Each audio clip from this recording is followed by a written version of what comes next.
Espiritismo sem mistério. Boa tarde. Estamos dando início ao programa Espiritismo sem Mistério. Sou Bárbara Machado, conheci a Casa Espírita Fé e Amor em Campinas aos meus 16 anos. Estudei medicina, estudei nutrologia. Hoje, como eterna buscadora, estudo a doutrina traga por Hahnemann, a homeopatia. E pela primeira vez, estou aqui muito feliz, agradecida e honrada de estar apresentando esse programa de luz e paz. Agradecendo as Casas André Luiz, a Fundação Espírita Fé e Amor, a TV Mundo Maior e a Rádio Boa Nova de Comunicação por nos trazer essas palavras que acalentam os nossos corações. Junte-se a nós, traga sua mensagem, traga sua pergunta através das redes sociais, através do canal do YouTube, pelo RBN/TVMM. Você pode mandar também a sua pergunta pelo WhatsApp no 011 9643 3827, através também do telefone 011 2457 7000. Hoje, nossa comunicadora amada irmã Eliana falará sobre o capítulo 21 do Evangelho segundo o Espiritismo. Haverá falsos cristos e falsos profetas? Boa tarde, irmã Eliana. Fale para nós esse tema que toca tão profundo o nosso coração. Querida Fiel, mais um encontro quinzenal, Espiritismo sem Mistério, esse evangelho maravilhoso. O capítulo 21 é intrigante, é cheio de falas que muitas vezes nos deixam assim tensos e temerosos, mas as suas palavras são libertadoras. Estamos aqui, como sempre, agradecendo esse backstage que sustenta e mantém a você, sócio Boa Nova, da Rádio Boa Nova, da TV Mundo Maior, das casas André Luiz, esse espírito que nos trouxe tantas obras e que através desse canal, desse meio de comunicação, nos facilita a caminhada dentro do que o Cristo nos pede aos chamados e escolhidos, e de pregai, pregai, falar. A palavra é o nosso instrumento mais bonito. O que nós temos a dar ao outro é o pão vivo da palavra. Esse é o meu corpo, o meio.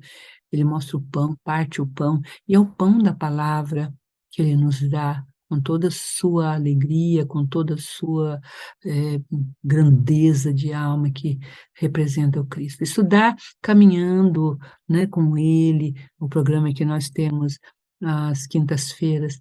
Na terça-feira, é ele à luz dos Espíritos, é ele na terceira revelação. É muito importante todos esses 27 capítulos e o anexo que segue, que é o 28º, que são as preces. Chegaremos até lá, porque essas preces são muito lindas e muitas vezes esquecidas de nós, do movimento espírita. Então vamos, bem-vindos, com carinho, querido fã, querido sócio, mantenedor dessa instituição. Quão importante nossas mãos se entrelaçarem, sabe? Quão importante saber que essa comunidade da FEAL, Fundação Espírita André Luiz, é somada, é vivida, vívida e vivida por você também. Compartilhe, põe o sininho, gostei, escreva.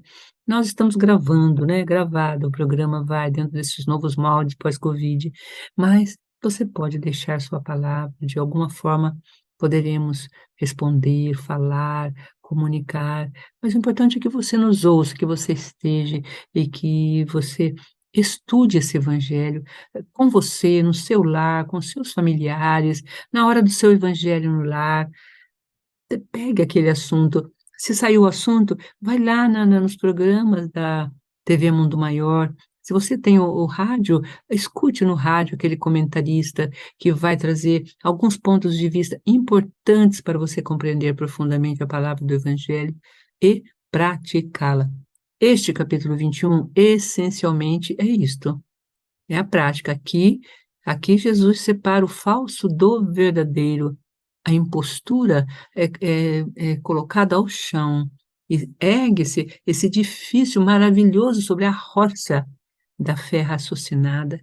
Temos aqui os signos que nos fazem separar a falsidade a falsa pedra preciosa da verdadeira pedra preciosa, né. A gente vê que o ourives, ele tem que ele olha, né, a pedra para reconhecer a sua beleza e a sua veracidade, se ela realmente é um topázio, se ela realmente é ouro, prata, se ela realmente é um rubi.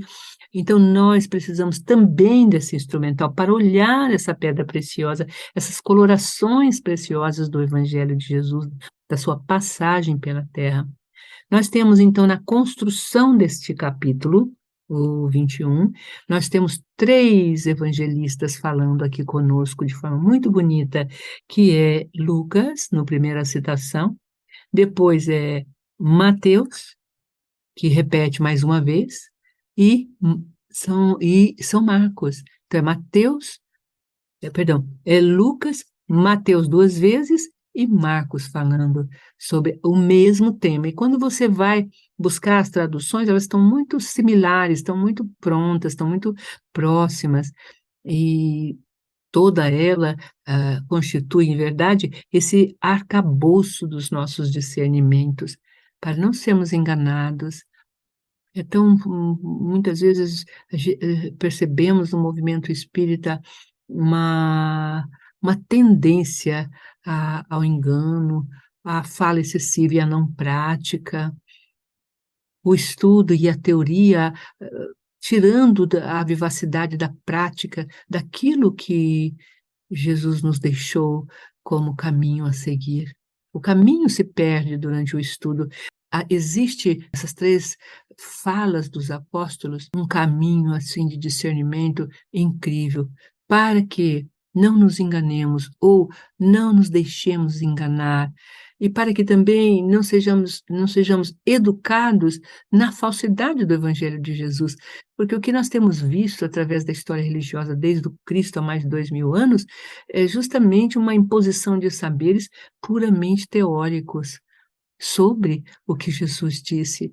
Allan Kardec, o grande pensador da codificação, escolhido para a codificação, ele vem e traz aquela palavra mais pura, com os comentários dos espíritos que edificaram a obra, o Evangelho segundo o Espiritismo. Por isso a importância desse estudo no seu centro espírita, do Evangelho do seu lar, e também para quando ouvir o palestrante, para quando sentar para ver algo, ter algum discernimento, como vínhamos falando. A pedra preciosa, para você distinguir a verdadeira da falsa, você precisa desse instrumento para discernir. E esse instrumento é o estudo, é a palavra mesma do Cristo, não são as interpretações, porque a interpretação ela peneira de alguma forma.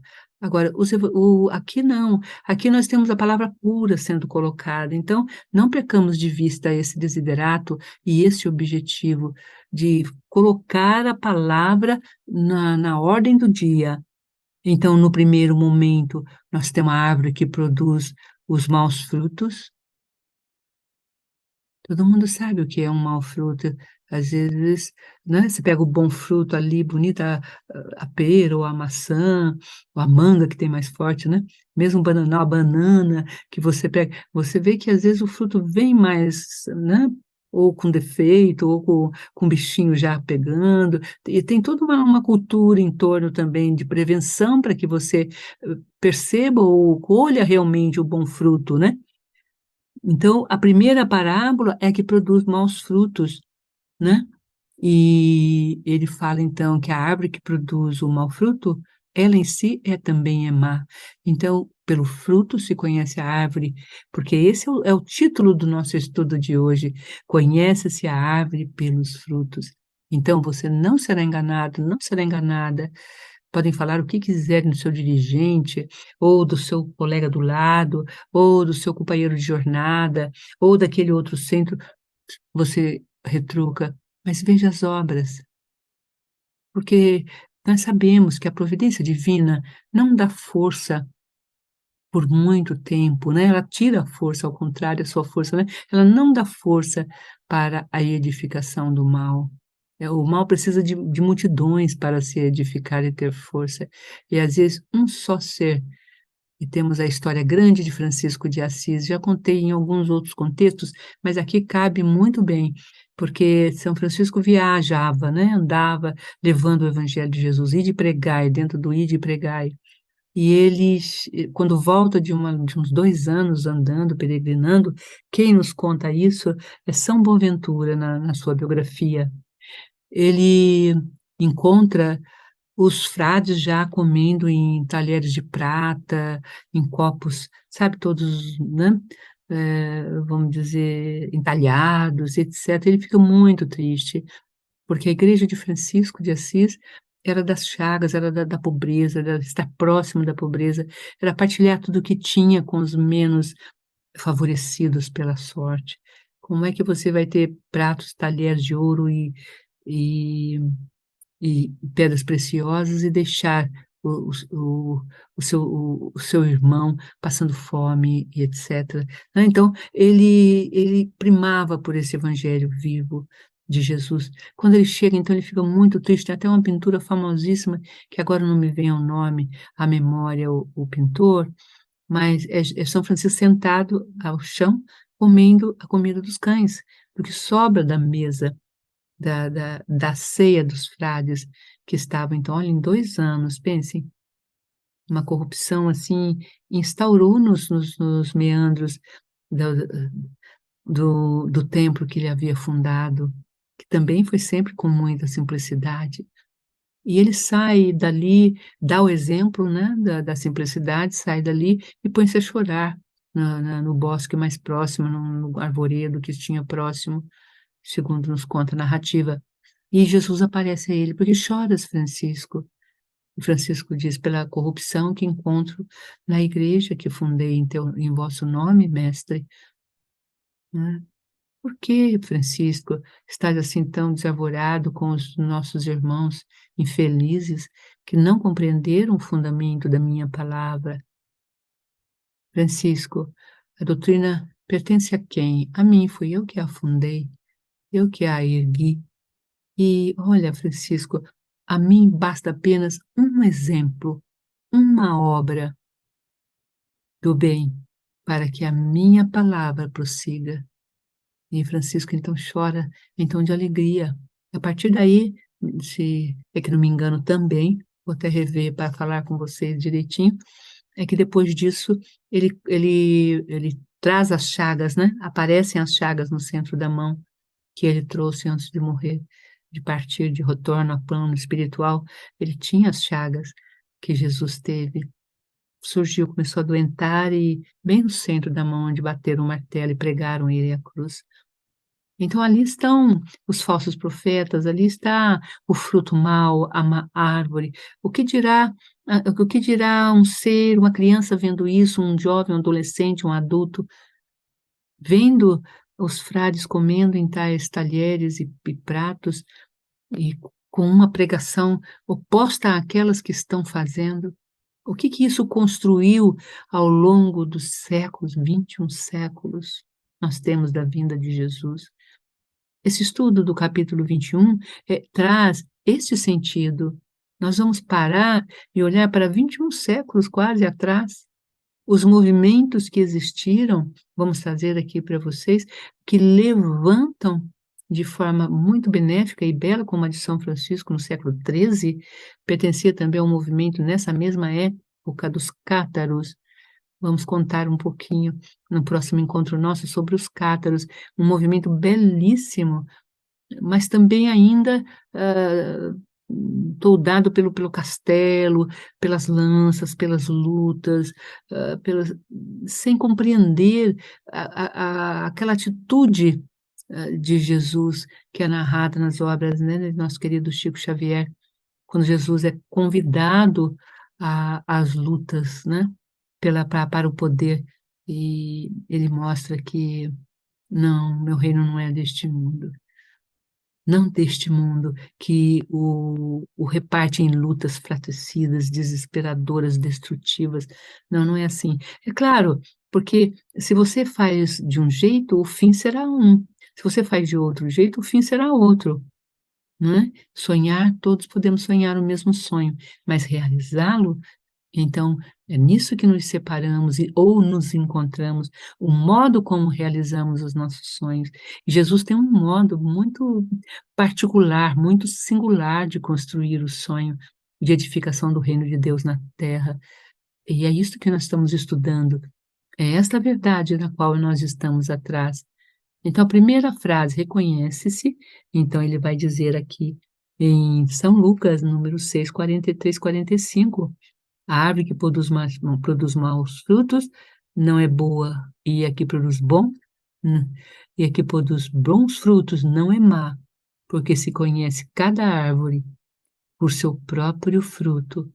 Não se colhem figos dos espinheiros, e nem se colhem cachos de uvas dos abrolhos. O homem de bem tira boas coisas do tesouro do seu coração, e o mal, do mau tesouro do seu coração. Então o mal também tem tesouro, compreendem?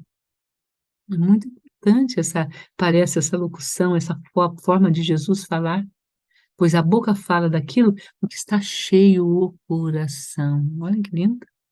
Então você, às vezes, encontra pessoas com impropérios, com criticismos exacerbados, é a alma dela, o coração dela está cheio de impureza, está cheio de amargura, está cheio chamamos na psicologia moderna, né, de projeção.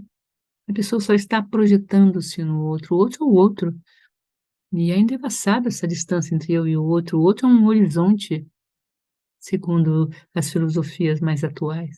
Um grande horizonte. Para conhecê-lo, há que se construir pontes, há que se construir permanência nesse horizonte, no olhar, no ouvir, no tocar. Então, tudo isso nos reúne hoje com muito carinho e amor. A segunda passagem, nós vamos deixar para a Bárbara ler, e já falaremos depois dela, sobre ela um pouquinho. Bárbara está sendo convidada pela FEAL, Nação Espírita André Luiz, organizamos esta forma de caminhar com o nosso Evangelho, para que vocês tenham uma gama maior de observações e também de pessoas, quanto as pessoas estão envolvidas nesse caminho de aprendizagem, de estudo, como ela, uma linda doutora que foi caminhando, chegou agora na homeopatia, e muito disponível e estudiosa do nosso querido Evangelho segundo o Espiritismo. Então, ouviremos através dela a São Mateus. O primeiro é Lucas, né? Engraçado, é Mateus, Marcos, né? Lucas e João. Começou por Lucas. Aí vem para o primeiro, que é Mateus. Vamos ouvi-la. Amigos, gostaria de mais uma vez convidá-los a ser sócio da FEAL, a mandar a sua mensagem, a mandar a sua pergunta através do telefone 011 9643 3827 ou pelo canal do YouTube RBN/TVMM. Marque o sininho para que todas as vezes que um programa comece, você possa ser avisado e você possa estar assistindo a esse novo programa de luz. Então, junte-se a nós. Vamos ao parágrafo, irmã Eliana. Guardai-vos dos falsos profetas que por fora se disfarçam de ovelhas e que por dentro são lobos ladrões.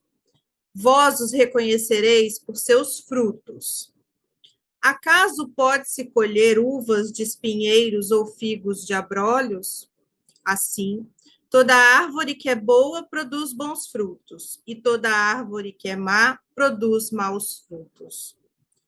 Uma árvore boa não pode produzir maus frutos, e uma árvore má não pode produzir bons frutos.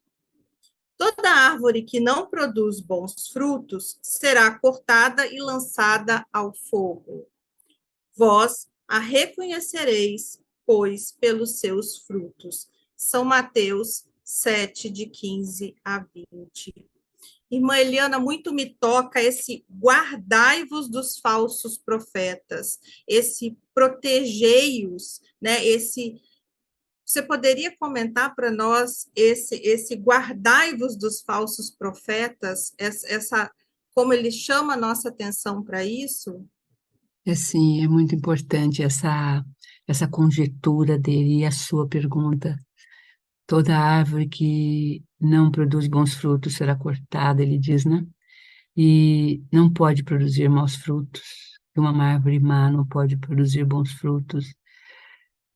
Enfim, como olhar para isto? Como não tornarmos-nos justamente o que ele está dizendo para que acontece com aqueles que têm, em verdade, apenas a fala e não a obra. A obra, quando não acompanha a fala, ela esvazia o ser. E então a colheita não se faz. Você tem até a palavra lá da pessoa que fala na frente, ou o palestrante, ou o comentarista, mas o cotidiano dele, as observações que ele faz sobre os fatos, como ele, se relaciona, negam tudo aquilo que ele diz. Essa é a importância desse estudo. Esse estudo nos propõe o caminho da reforma íntima com toda a sua eloquência, com toda a sua grandeza, com toda a sua firmeza. Quão importante, vejam, guardai-vos dos falsos profetas. Como nós vamos nos guardar dele, se eles se disfarçam de ovelhas? Será que nós temos capacidade de realmente separar fazer essa separação?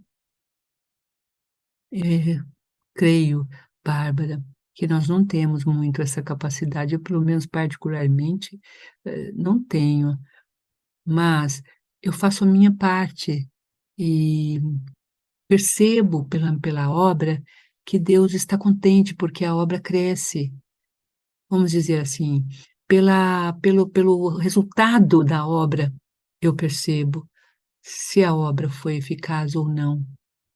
E isso que ele está ensinando aqui, examina, porque a boca fala daquilo que está cheio o coração. Então, a boca, ela mostra no primeiro momento com Lucas, né. Então, a boca ela fala, ela manifesta. Nossos atos também são manifestações mudos, não de palavra, mas de gestos, que também mostram do que está cheio o nosso coração. Não é só o que falamos que mostra do que está cheio o nosso coração, mas também os nossos atos, gestos, mostram do que está cheio o nosso coração. Se realmente ele se preencheu da verdade cristã, da proposta que o Cristo traz. Será que está claro na minha alma essa proposta? Será que realmente ela me conduz? Ela pode me seduzir, tem me seduzido, ela me seduz, ela me encanta. Já ouvi esta palavra de vários lábios. Ah, a doutrina de Jesus me encanta. E aí para. Ela não é, a doutrina de Jesus não é o canto da sereia, que nos encanta e nós nos atiramos e vocês sabem o final da história, somos destruídos por elas. Não, o cântico de Jesus, a obra de Jesus, a palavra de Jesus é algo que perdura 21 séculos. É inédito isso em termos de história humana e só cresce, cada vez mais ela avança em diversas direções do mundo. Sem que tenhamos dentro de nós o intuito de invasão ou dominação, ou eliminar credos e fazer do credo cristão o único. Aliás, Jesus nunca fez isso. Ele conversou com o pessoal, né, com a mulher da Samaria, com as crenças e a fé de Samaria. Ele respeitou os credos, ele não nos disse para sermos, ele só disse para amarmos. O evangelho de Jesus é uma frase: "Ama a teu Deus sobre todas as coisas e ao próximo como a ti mesmo", né. O primeiro mandamento é: "Ama a teu Deus", e o segundo, tão igual a este, é o próximo. E João, o evangelista, ele fecha o raciocínio dizendo: "Porque se eu não amar o meu próximo, como amarei a Deus?". Se não amo quem vejo, me relaciono, como amarei quem não vejo? E cujo relacionamento é quando eu vou na casa espírita, ou quando adoeço e começo a orar, ou quando faço preces muito rápidas. Ele não está no meu cotidiano, no modo como eu penso, sinto e realizo. Este capítulo nos chama, nos exorta para esta profunda atitude.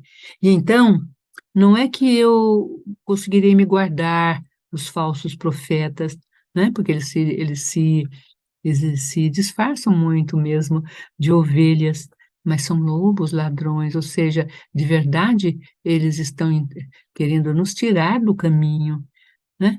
É os frutos que nos dizem, pelas obras que eles fazem. Ah, diz alguém, mas a obra é grande. Observa o conteúdo dessa obra, observa, espera o tempo contar. Muitas coisas levam tempo para que nós possamos ver, senão os lobos não enganariam as ovelhas. E Jesus está nos alertando contra o engano. O próprio judaísmo se enganava. Ele estava falando de uma cultura secular também. E quão difícil separar, é preciso ver os atos.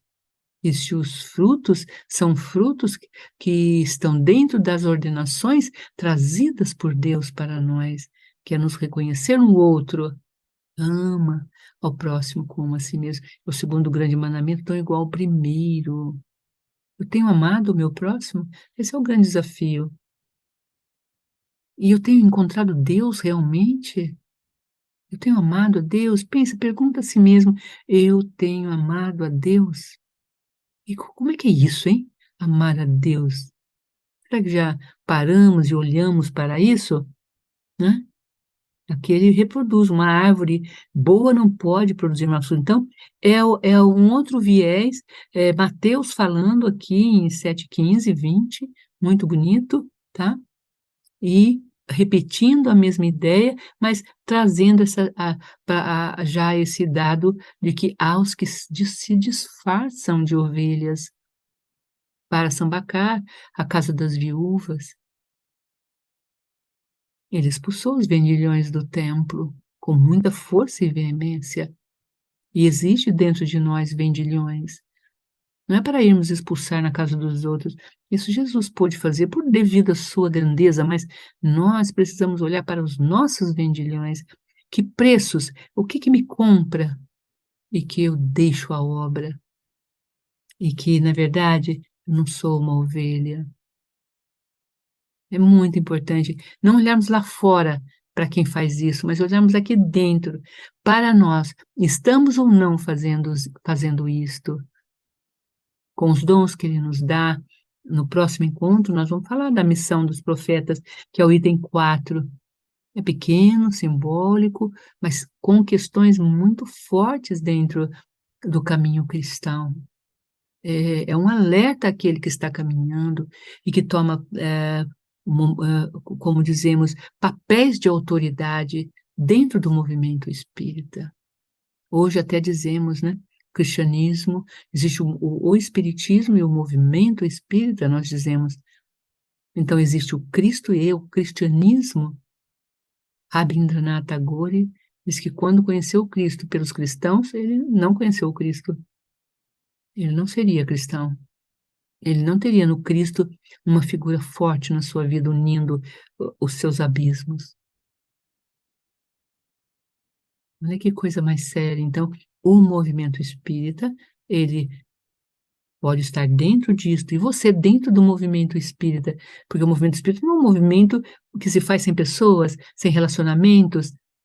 Então pense na sua casa espírita, veja e perceba como você pode ajudá-la e ajudar-se, ou trazer para as suas reuniões como diretor, diretora, como participante, como faxineiro, como limpeza, como a merendeira. Tudo que você faz não tem importância, não tem, né? Dentro da doutrina espírita, o espaço, quando Allan Kardec define o centro espírita e como ele deve ser organizado, ali mostra que todos têm o seu papel e esses papéis são iguais, né?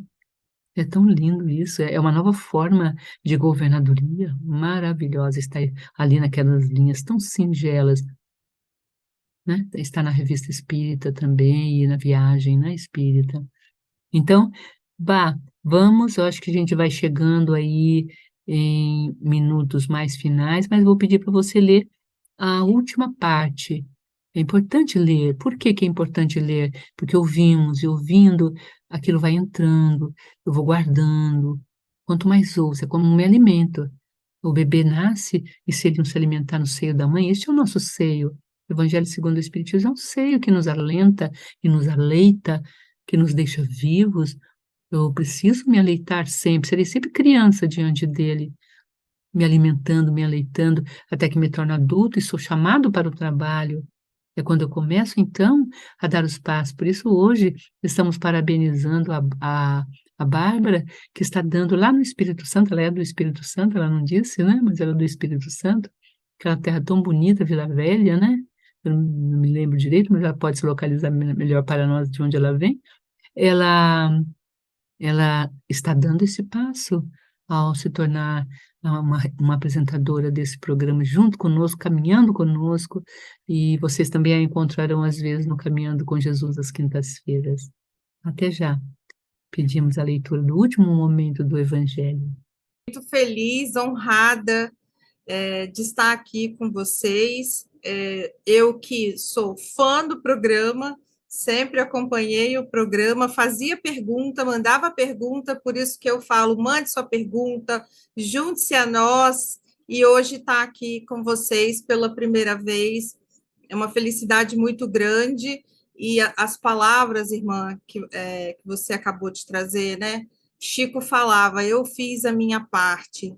Então, ressoava assim, né? No momento que você ia falando, de querer fazer a minha parte também, sabe? Vontade de fazer a minha parte. Então, eu estou muito feliz, muito honrada e agradecida pelo convite, por estar aqui participando desse momento, podendo levar a palavra para você que está aí do outro lado, não importa o horário que você acesse o programa, você não está sozinho, a palavra chega, a espiritualidade vai até você. Então, acesse, assista, faça prece, que você vai ser ouvido e atendido. Então, vamos ler aqui o terceiro item, trago, né? Tomai cuidado para que ninguém vos engane, pois muitos virão em meu nome, dizendo, sou o Cristo, e enganarão a muitos. Levantar-se-ão muitos falsos profetas que enganarão muitas pessoas, e a caridade em muitos esfriará, porque a iniquidade se multiplicará. Mas será salvo aquele que perseverar até o fim.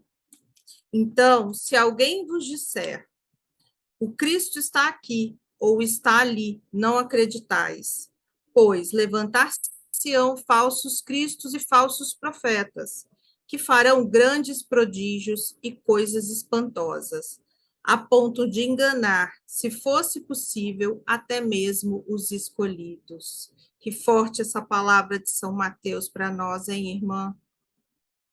Sim, Bárbara, são palavras muito fortes que finalizam toda essa ideia entre o falso e o verdadeiro.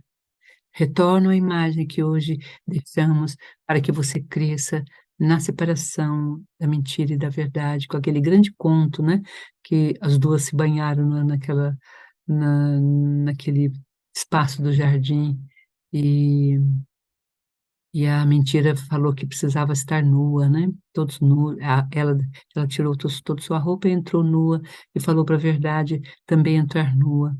Então a verdade tira sua veste, deixa ao lado e entra. Mas era mentira, ela enganou, enquanto a verdade mergulhava, ela saiu rápido, pôs a veste da verdade e, sendo mentira, saiu falando.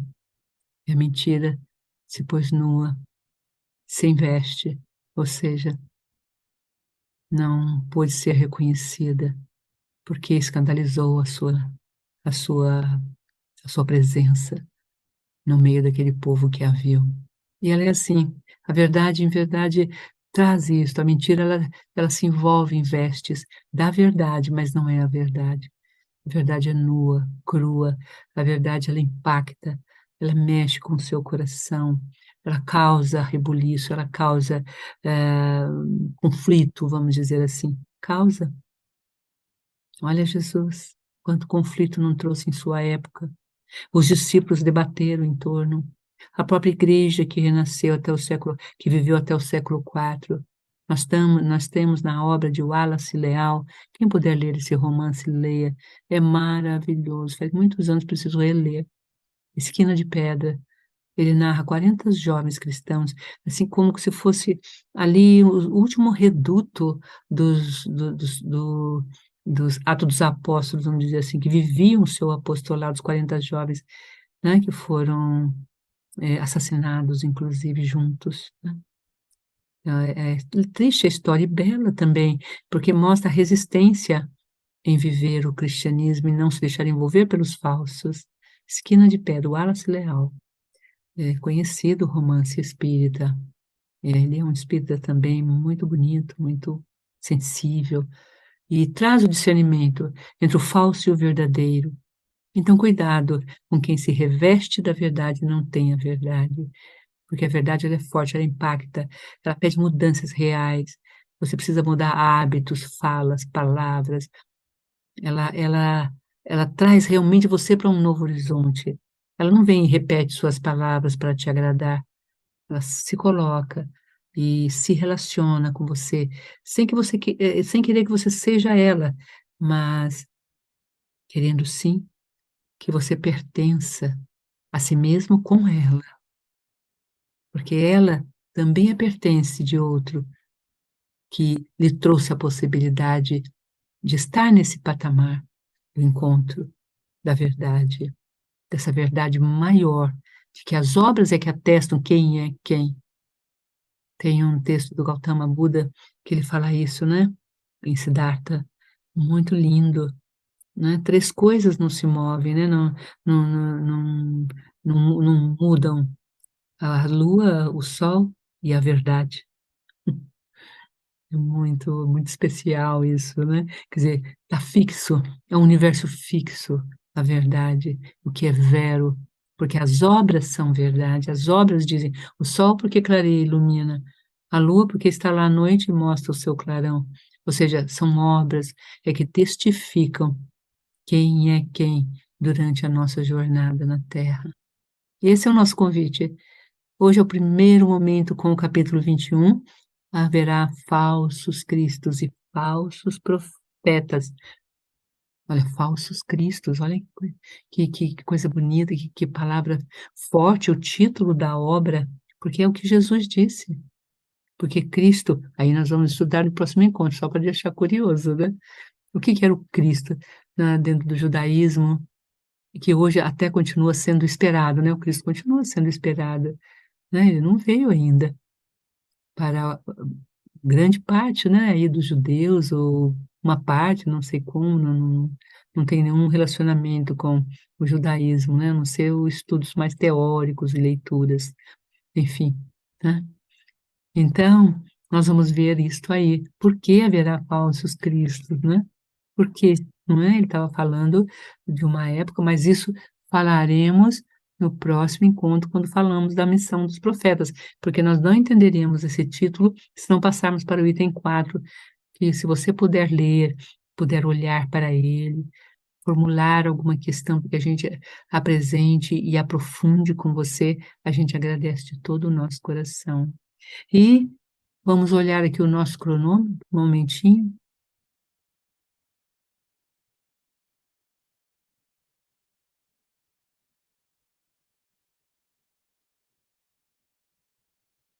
Estaríamos já mesmo no momento da nossa prece, de fechamento. Então vamos orar? Para que a gente olhe, o Cristo está aqui ou está ali. Não acrediteis, pois levanta-se-ão falsos cristos e falsos profetas, que farão grandes prodígios e coisas espantosas, a ponto de enganar até mesmo os escolhidos. Aí tem Mateus e Marcos falando também Mateus e Marcos em 13, 5, 6, 21, 22. É linda a passagem em Marcos também, falando desse momento, né? Daqueles que falam que ele está ali, está aqui, e alguns até se vestem como movimentos que se dizem realmente cristãos, não é?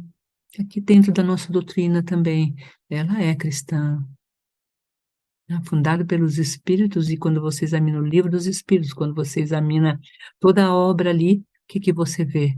Os cristãos escrevendo, São Luís, Santo Agostinho, e aqui na exegese nossa, nosso querido instrutor espiritual de na casa nossa de oração, deixa-nos dito que na obra O Céu e Inferno, nós temos o mestre Rivaio, né, o professor Rivaio, o professor Allan Kardec, ele categoriza os espíritos, e encontramos ali, ele diz, o auxílio na arte de separar a verdade da impostura. Olha que lindo.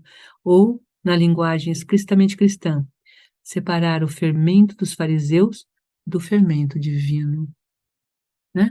Do todo fermento leveda a massa, mas tem aquele que não leveda, parece que leveda e não leveda, ou leveda e deixa o duro, né? E não fica saboroso quando comemos, quando engolimos, passamos mal com ele. Essa é a impostura. E impostura vem acompanhado também do ato de impor-se. O Cristo nunca impôs nada, nunca pediu que ninguém o seguisse, nunca, ele apenas fez a obra, ele apenas falou, ele curou, ele agiu. Vamos observá-lo, ele é um modelo. O movimento espírita tem seu caminho, você está dentro dele, eu estou dentro, Bárbara, todos nós, mas um dia seremos separados entre o verdadeiro e o falso. Esse joalheiro divino, esse ourives, né, divino, ele não trocará a pedra falsa por pedra verdadeira, ele saberá ver, e então teremos realmente caminhado na direção do reino. Esse é o nosso convite para você. Aqui ele diz, né, para separar a verdade da impostura, para não enganarmos a verdade e deixá-la nua, e postando-nos de verdade com a sua veste. É uma história maravilhosa e muito intensa, e muitos ainda estão buscando essa veste e deixando-a nua e revestindo-se dela como se fosse o seu verdadeiro corpo, mas ela continua nua. Que Deus nos abençoe nesse encontro maravilhoso de hoje, que a paz de Jesus te encontre também junto.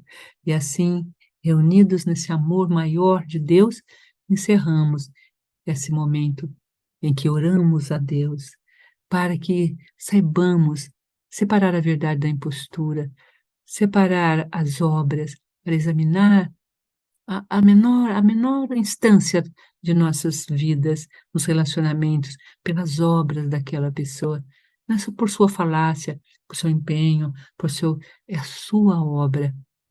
A árvore boa produz bom fruto, o bom coração produz a fala boa.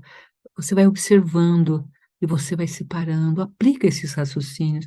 Muito do seu sofrimento vem desse engano, dessas ilusões que, lembra que André Luiz diz? Abandone as ilusões antes que elas te abandonem. Assim, ó Deus, nos colocamos nesse momento em prece e oração e rogamos a vós o Espírito de verdade, que ele, como outrora veio reunir as ovelhas desgarradas, queremos ser realmente ovelhas agarradas a ele, a esse maravilhoso redil que é o seu evangelho sendo praticado e vivido pelas nossas entranhas, no íntimo dos nossos corações, nas obras que edificamos em torno de nossas vidas. Ó Deus, que consigamos, Senhor, com um sorriso nos lábios, passar essa verdade aos nossos irmãos titubeantes, às vezes hesitantes, confundidos, na grande esteira do tempo e dos séculos. Pai, Pai nosso que estais nos céus, santificado seja o vosso nome. Sim, digno, grandioso, honroso nome. Santo seu nome fique sempre em nossos corações. E o teu reino venha a nós, o teu reino de verdade e vida, o teu reino onde as obras se mostram, o teu reino onde as boas obras mostram os bons frutos, mostram e testemunham a boa árvore. Seja feita a tua vontade, assim na terra como no céu. E o pão nosso apenas hoje, Senhor, de cada dia nos dai. Perdoai as nossas ofensas, assim como perdoamos a quem nos tem ofendido. E não nos deixeis cair em tentação, e dá-nos, ó Deus, o livramento de todo o mal. Um beijo no seu coração. Real, André, equipe querida do backstage, Regina, Edi, esses novos nomes que estão aí nas suas férias, enfim, todas as casas André Luiz, enfim, a todo o movimento espírita. Vamos caminhando e aprendendo sempre. Boa tarde. Até daqui a 15 dias.